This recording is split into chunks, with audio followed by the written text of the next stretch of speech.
존경하고 사랑하는 우리 구독자 여러분 반갑습니다. 천만입니다. 1교시에 이어서 2교시 갈게요. 일단은 현재 3전이 이제 연간 1위 등극은 가능하다. 반도체 그런 이야기가 들리고 있어요. 그래서 이제 경쟁의 서막은 이제 울려 퍼지고 있습니다. 경쟁의 서막, 인텔과의 서막, 치열하죠.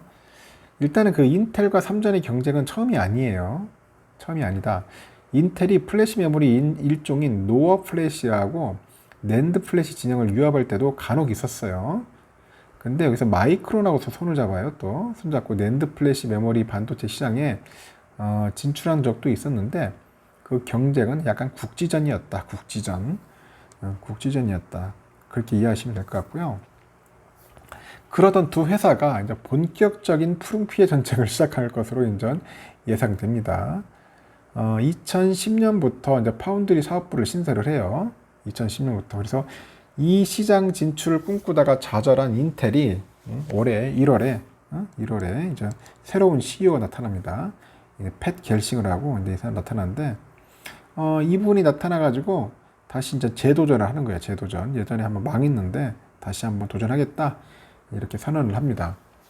과거 낸드 플래시 시장에 도전하다가 실패를 했는데 지난해 또 10월 이를 SK 하이닉스에 10조 원에 매각을 합니다. 도저히 안 돼. 그러니까 SK 많이 팔아버리고 이제 전략을 이제 파운드리 사업 강화로 걸로 가는 거죠. 이 지점에서 삼전과 본격적인 경쟁 관계에 진입을 합니다. 그래서 팻 겔싱어는 앞선 세 명의 인텔 CEO 있죠. 폴 오텔리니, 브라이언 그르자니크, 로버트 스완 이런 세 명이 있는데 이 CEO들과는 약간 좀 다른 경쟁력을 갖고 있다. 그렇게 보는 것 같습니다. 그런 인텔의 성장을 이끈 편집광으로 불린 창업 멤버 앤디 그로브 CEO의 수제자로 이제 불린다고 하네요. 수제자. 그로브 CEO의 수제자로 불리면서 그의 사사를 받아요. 사사를. 대학 졸업 전인 1979년 인텔에 입사를 합니다. 79년도 인텔에 입사해가지고 30대 최연소 인텔 부사장이 오르는 인물이죠.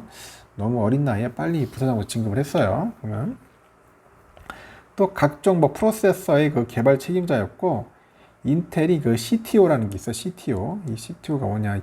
최고 기술 책임자. CTO. 이런 자리까지 줘요. 겔싱어한테. 그래서 2001년에 처음 만들었을 때 그를 그 자리에 앉혔는데 30년간 근무를 합니다.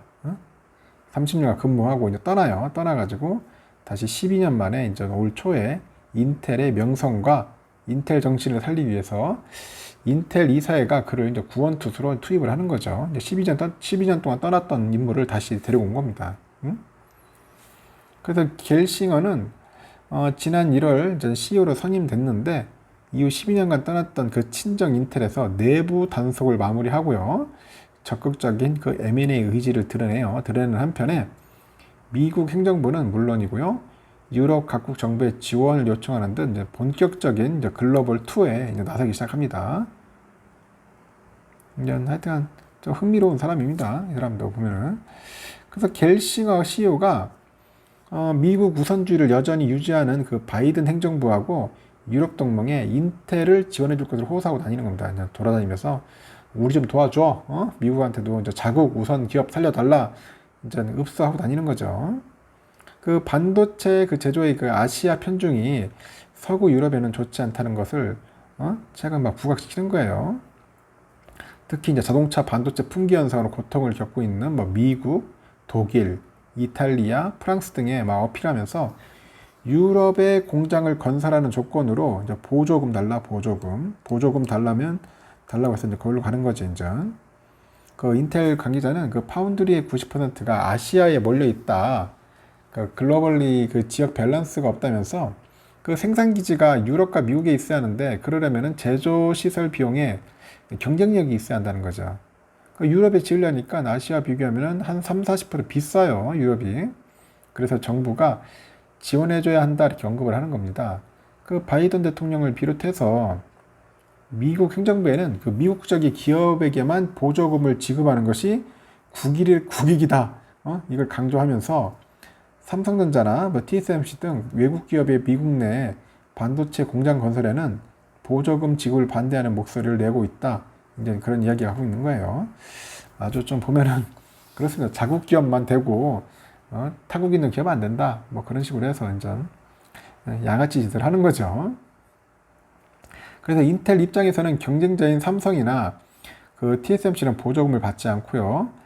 인텔만 보조금 대상이 받기를 바라겠지만은 미국 정부 입장에서는 미국 내 공장을 짓는 기업에게는 모두 보조금을 지급하는 것을 원칙으로 삼는 것이 이로울 것이다. 이렇게 얘기들을 하고 있습니다. 주위에서. 갤싱어는 그 자체적인 그 파운드리 생산 라인 건설과 함께요. 시장에서 적극적인 M&A 의지도 이제 비치고 있어요. M&A를 해야 한다. 최근 논의가 수면 아래로 다시 가라앉긴 했는데 이 시장의 4위 업체인 글로벌 파운드리를 인텔이 인수할 가능성에 대한 얘기도 들렸어요. 약 34조 원 규모의 그런 M&A를 통해서 인텔의 파운드리 경쟁력을 놓을 수 있을 것이다. 그렇게 관측했는데 근데 말이 34조는 작은 게 아니에요. 34조가. 이를 위해서는 자금이 필요해요. 그 자금을 조달을 순수 자기 자본이 아닌 보조금 형태로 확보하기 위해서 유럽 국가들을 들면서 이제 뭐 세일하는 거예요. 세일. 인텔 세일하는 거죠. 세일전 나선 겁니다. 현재 100조 원의 현금성을 가진 삼성과 쩐의 전쟁을 펼치기 위해서는 자금이 절실합니다. 얘들은 돈이 없어. 삼성은 쩐이 있는데. 그래서 두 기업이 투자를 놓고 쇼다운 한다. 쇼다운. 마지막 결전을 이제 펼칠 것이다.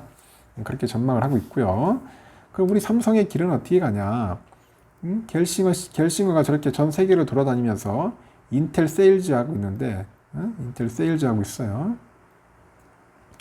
삼성전자도 현재 보유한 현금 외에도 추가적인 자금을 확보해야 주도권을 지하는 상황입니다. 그 삼전의 현금이 지금 94조 3,700원은 많아 보이는데, 첨단 EUV 라인 3개를 구축할 수 있는 수준이죠. 그래서 더 많은 라인을 구축하기 위해서는 그 헤게모니를 지기 위해서는 각국 정부의 보조금 등이 필요해요. 삼성도 마찬가지로. 그 미국과 유럽은 아시아와 달리 그들만의 리그가 존재합니다. 아시아 기업이 그 속을 파고들기는 만만치 않은데 미국의 뿌린 그 유럽과의 동맹의식은 아시아 동맹과는 또 다른 끈끈한 혈맹적 관계다. 그래서 인텔이 유럽에서 어필할 수 있는 이유고 현재 TSMC나 삼전이 인텔보다는 미세회로 공정에서 일부 앞서긴 했어요. 근데 세계 최초 IC와 D램, 낸드 플래시 등 대부분의 반도체 생산의 그 기초를 그 인텔의 그 레거시를 무시할 수는 없다.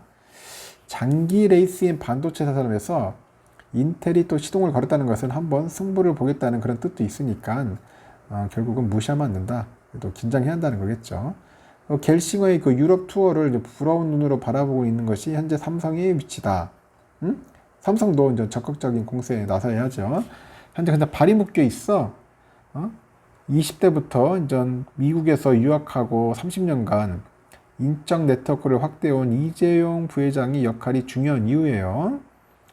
그들만의 리그인 미국 그 썬베리 컨퍼런스 등에 다녀간 그 참여해서 인맥을 넓혔고요. 이탈리아 자동차 피아트죠. 그 지주사인 엑소르 사회이사를 지내는 등 글로벌 네트워크가 탄탄하다고 하네요. 그래서 이런 네트워크를 통해서 갤싱어 CEO가 다니는 것처럼 이 부회장도 세계를 무대로 이제 삼성 세일즈 나가야 한다. 가만히 놀고 있으면 안 된다. 그게 한국 사람의 기둥이 반도체의 경쟁력을 높일 수 있는 방법이에요. 결국은 인텔처럼 돌아다녀야 돼. 계속 하면서 삼성 세일즈 해야 합니다. 그래서 삼성 내부의 사정이 정통한 서시동도 파운드리 시장을 선점하기 위해서는 몇 년 전에 그 대대적인 투자를 했어야 한다고 합니다. 근데 그렇게 안 했다는 거죠. 근데 이제라도 늦지 않았다. 늦지 않았다. 해야 한다. 파운드리 공장 증설을 공식적으로 해야 한다는 겁니다. 1978년 뉴욕타임스 인터뷰에서 내 몸에는 푸른피가 흐른다고 말한 그 메이저리그 그 LA 다저스의 그 전설적인 감독이 있어요. 토미 라소다처럼 인텔과 삼성에는 거의 푸른피가 흐른다. 푸른피. 참, 우리 푸른 색깔 안 좋아하는데. 하여튼 푸른피가 흐른답니다. 하지만 그 푸른 빛의 농도는 다르다고 하죠. 그들이 헤쳐나가는 방법도 다르고 삼성과 인텔이 글로벌 반도체 시장 1위 자리를 놓고요. 헤게모니 쟁탈전에서 과연 어떤 색깔로 누가 더 강한 모습을 보일지도 다들 궁금해하는 겁니다. 하여튼 이렇습니다. 지금 인텔과 삼성 상당히 또 치열하게 한바탕 할 것 같아요. 이 종합 반도체 회사로서 누가 1등을 할 것이냐, 2등을 할 것이냐인데 제가 볼 때는 앞으로 삼성이 1등을 할 가능성이 높아요. 그 대신 하더라도 방심하면 또 뺏긴다. 그러니까 이재용 부회장 나왔으니까 아까 말한 것처럼 삼성 세일즈에 전념을 해야 할 것 같습니다. 삼성이 꼭 왕자의 자리 꼭 찾았으면 좋겠습니다.